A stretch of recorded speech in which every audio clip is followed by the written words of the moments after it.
Welcome to WagerTalk TV. I am Kelly Stewart, at Kelly in Vegas on Twitter, joined by Tony Finn, at Finn at WagerTalk, and Bryan Leonard, at B Leonard Sports on Twitter. Make sure you guys are giving both these guys a follow. We're trying something new here at WagerTalk for this week. It's a little interesting because we're talking about Major League Baseball on a Wednesday for the weekend. So these are for the weekend, Friday, May 24th.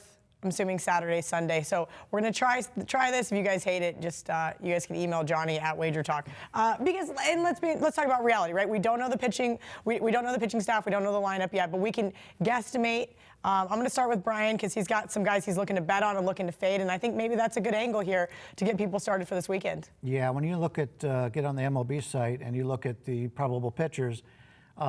Most of them, they're not sure who's going to pitch. And anymore with the starters going, the one inning, that kind of thing, it's really hard to make a selection 3 or 4 days in advance. So what I'm trying to do is I looked over pitchers that they're either been very lucky or very unlucky. And those are the ones I'm trying to fade or bet on. This weekend, Boston travels to Houston, and I've got 2 of the pitchers in that series. That's going to be a great matchup. Should be a really great matchup. Hopefully they don't go up against each other, these 2 pitchers, but we'll have to see. But Rodriguez for Boston, his FIP has been a lot better than what his ERA is. He's pitching very well as of late. I think he's a little bit underrated. So when he goes up against Houston, I think, depending on what kind of line we get, I'd like to bet on him. Houston, McHugh has been unlucky with his barrel rate, and he gets to play against Boston. His numbers have been very good, but he's been a little bit unlucky. So I'm looking to bet on those 2 teams. Atlanta goes to St. Louis, and Soroka is going for Atlanta. And right now, you know, I listened to a podcast the other day, and Dave Koken, who's great in baseball, loves Soroka, and Marco made the comment that he likes him as well. But Soroka's been very lucky. When you take a look at his FIP as opposed to his ERA, his barrel rate has been very low. His home run rate has been very low. He's a great pitcher, but he's overrated at this point. And then we take a look at the Yankees with CC Sabathia. His FIP is 3 runs higher than his ERA, and you rarely see that at this point in the season. We're a quarter of the way through the season, and obviously he missed some starts early on, but he's a guy that you should be fading, and unfortunately he's on my fantasy baseball team, no. so he needs to be sitting out this next week. But they're going to Kansas City, and the Yankees playing at Kansas City. CC is going to be a sizable favorite in that game.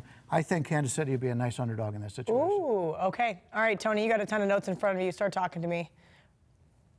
The approach to this, if you're looking at a Wednesday, if it's Wednesday and we're looking at weekend games, I would look more at series plays. Okay. And a lot in most situations, the first game and the money line on that game dictates the series price. Okay. In many cases, that's not always the case, but on average, that is the case.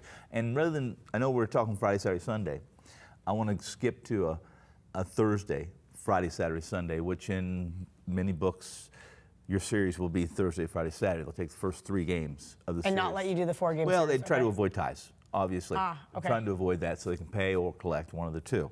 And I like, you both know, we all 3 did a video a couple months ago how bullish I was on the Indians. They've had some key injuries. Lindor's back, but their pitching staff is just not. This team is they have some issues, some morale issues. Bauer's a volatile guy. I faded him yesterday. Or 2 days ago, I can't remember now. Seems like yesterday. And it was yesterday against Oakland. And they're playing really well. And they're hitting the ball, at least over the last week, outstanding. And if you get to Bauer early, it's lights out for him. He's just can't, he's a very emotional guy on the mound. And Bryan knows that. He has a history of such. So in this situation, you have Snell, the Cy Young Award winner, on Thursday night against an undecided. And I don't care who, it's not going to be Bauer, it's not going to be Carrasco. It's going to be, the problem here is what's your value going to be taking a Snell? Because Friday and Saturday's game is an openers for Tampa. They're going to be the 2 openers. And then if something happened and you had a rain out, then Sunday would also be an advantage for Tampa. But Cleveland's at home, so you should get a little bit of a money line edge there because So you of like the home Cleveland field. in the series? No, I like Tampa. Oh, you like Tampa I in the really series? like Tampa in Okay. the series. I was going to point out that Snell is one of those guys, when you take a look at his numbers, he's pitching a lot better what his numbers are, but it was on a Thursday, so I didn't include it. Right, and I just Okay. and I threw that in too. A couple more teams I like.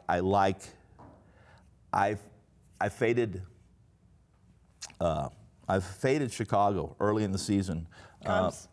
The Cubs. Okay, just yes. making sure it's not the White Yeah, Sox. I faded Chicago early in the season for a lot of reasons, but I think this team's starting to come around. The bullpen could use some help, but the matchups in this Friday, Saturday, Sunday series against Cincinnati, really the weak links for the rotation of Cincinnati are on the mound against Darvish, what I think is finally coming around. He's finally getting he's finally getting a lot more command with his splitter and his secondary pitches. He doesn't throw his fastball much anymore, and when he's right with that splitter and right with his command, he's just very difficult to prepare for because he has 20 pitches, different angles, different parts, different RPMs, and while it's in Chicago, I like that series price. I'm not gonna go as far as to single out a game.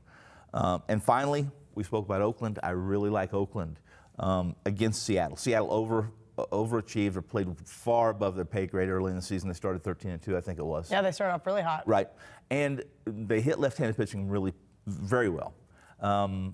Their dichotomy, or at least the splits from left to right, are significant. They do not hit right-handed pitch very well. Oakland's throwing some guys to the mound, Mengden I like. He's finally in the rotation. Fiers is an inconsistent guy, but he's a good matchup against Seattle. And more than anything else, Seattle's throwing two left-handers first two games of the series, and Oakland's crushing left-handed pitching. Really like Oakland at home in that series. Okay, give me the three that you just, series prices you like again. Series prices, I like Cleveland. Cleveland? I mean, no, sorry. I like Tampa Bay over Tampa Cleveland. Over Cleveland, okay. Starting on Thursday, by the way, for those watching and listening. I like Chicago Cubs at Wrigley, and I really like Oakland at the Coliseum. Okay, Bryan. He made a good point about the pitcher for the Cubs. It's amazing to me in the Major League Baseball, when a pitcher's fastball is 94 degrees or higher, it's dominant. When he drops down to that 93 and lower, it's just night and day. So when you've got a guy as in Darvish that had that electric fastball at one point, and because of injuries and getting older, he's losing some velocity. You know, I talked to CeCe earlier. That's the same thing with CeCe.